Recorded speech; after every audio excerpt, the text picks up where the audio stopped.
This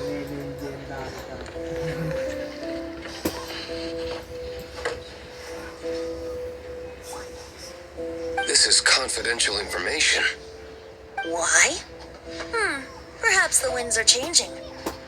What say you, Master D-Luke? Interesting. Give me some time. I'll organize some contacts. Outlander, as one of the knights, it seems you're not a suspect. Blonde is the only description on the wanted poster. You should be safe. As for the bard, however, it'd be better if you stayed in the tavern. No problem. I like taverns. Okay. Let's meet here tonight after the tavern closes.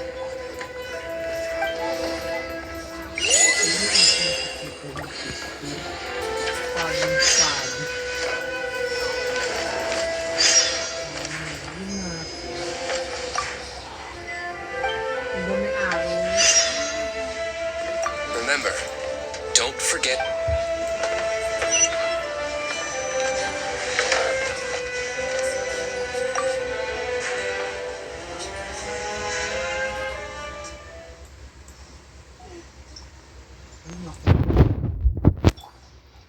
Medyo hindi nagle-level up yung character, no?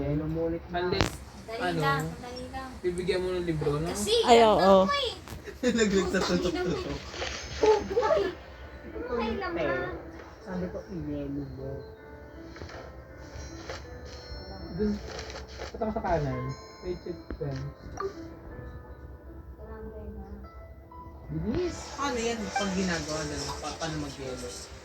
Hanggang sa tablet. Ano, may button. Parang sa Xbox siya. Or sa Ganun din? Hindi kasi may X tas below may Y.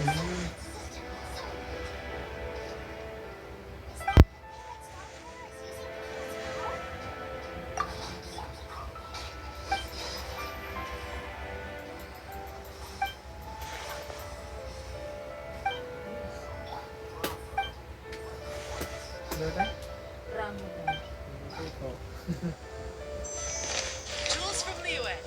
Come take a look.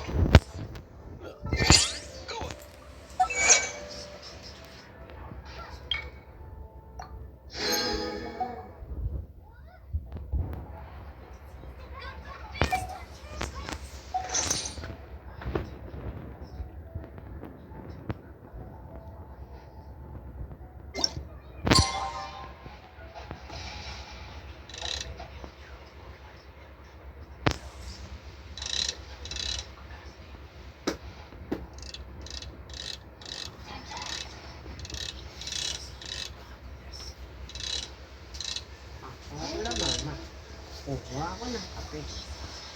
Baka naman. Ang alam ko kuha nito, dalawa yung alam ko. Okay. Ang ina, sarado pala eh. Paano kaya ako? Pahiya ako. Tools from the US. I want to take a look. Come in, take a seat.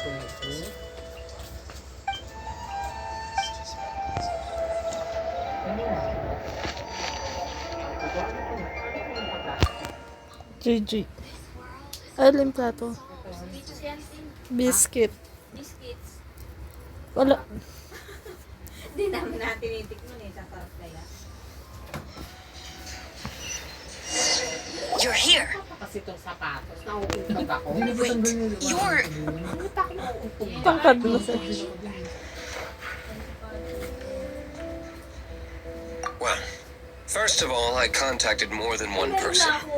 Secondly, she came here as Jean herself, not as the acting Grandmaster. A Jean you would never see, even as an honorary knight. What a surprise. I heard about the Holy Lyre, but I never suspected it was you. So, the sound of the Holy Lyre can purify Storm Terror and return it to normal? Is that true? That's right.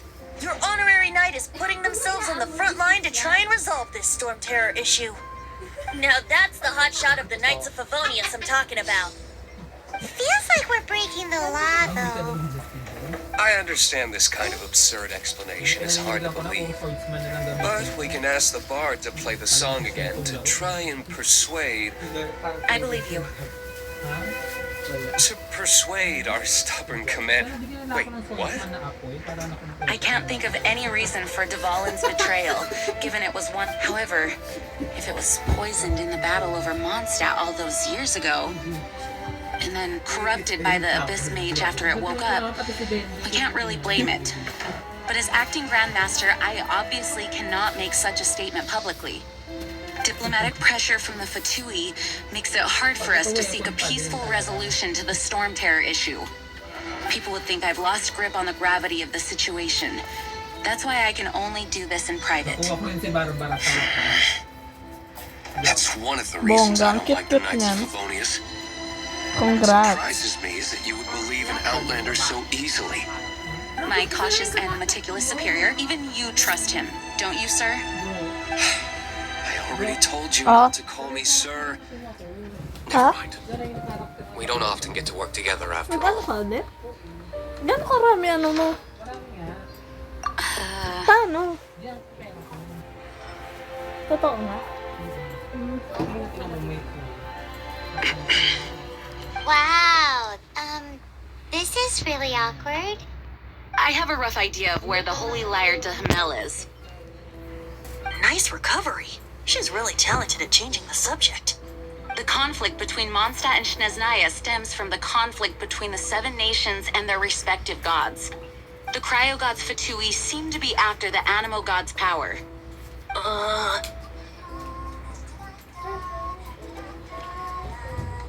Right. If the Knights of Favonius publicly prevented an attempt on Dvalin's head, then the only other way to affect the Animo God's power is to take the Holy Lyre. The number of Fatui that have come to Mondstadt is far from limited. Legendary dito. I've already managed to coerce a few reports out of them. Diluc has determined that the Holy Lyre is not being held in the Goth Grand Hotel. I Magsabi ka? imagine they don't want to leave something stolen in a place where it can be so easily found. Paimon gets it. If too much of a scene gets made, then it becomes a big diplomatic issue. Such is the diplomacy between the seven nations. Outlander, ready to go?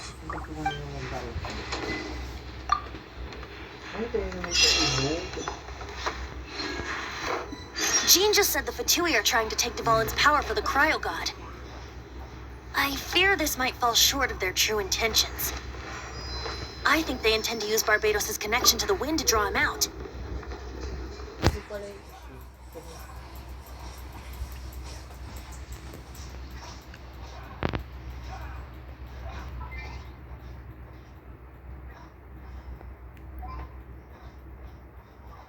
Just like Lisa traced the source of the storm to the temples.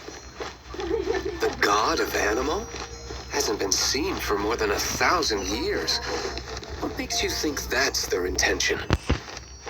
Oh.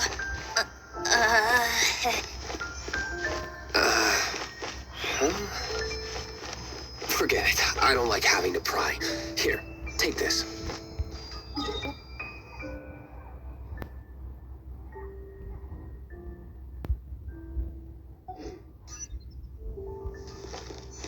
A disguise to protect your identity. Put it on before you run into the Fatui. Unfortunately, there's still one of Mondstadt's allies. At least that's the facade they're maintaining. Our actions are going to get them stirred up. Better to not implicate yourself on a personal level.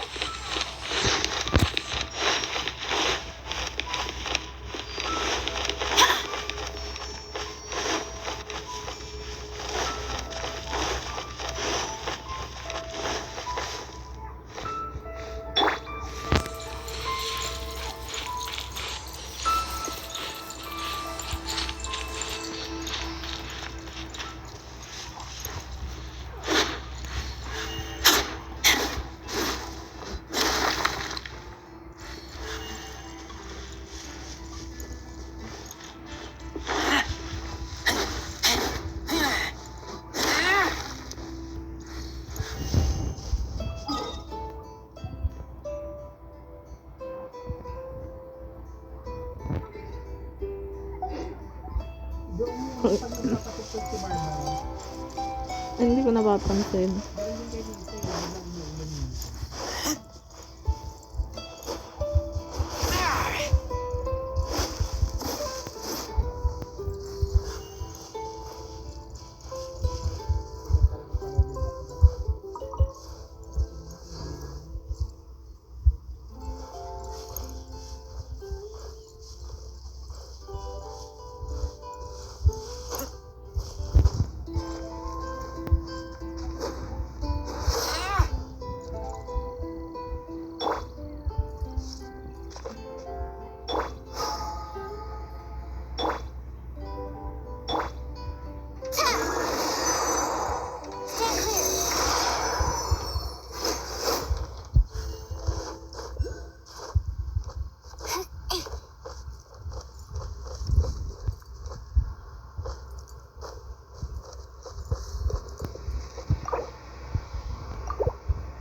Saan kaya makukuha susi nito?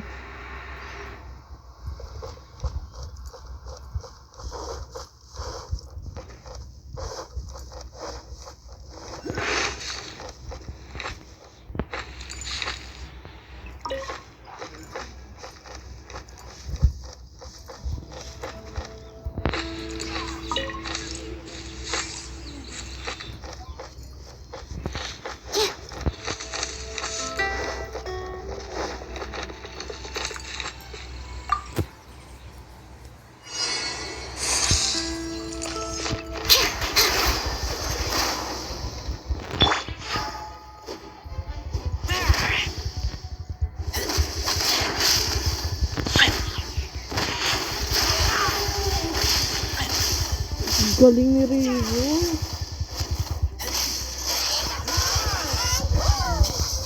Razor. Razor. Oo. Razor? Di ba meron ka nito? Oo. Oo. Dalawa ulit.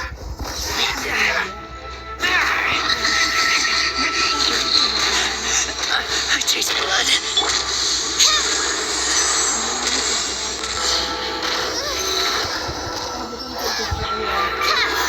Si... Wait lang. Ayun.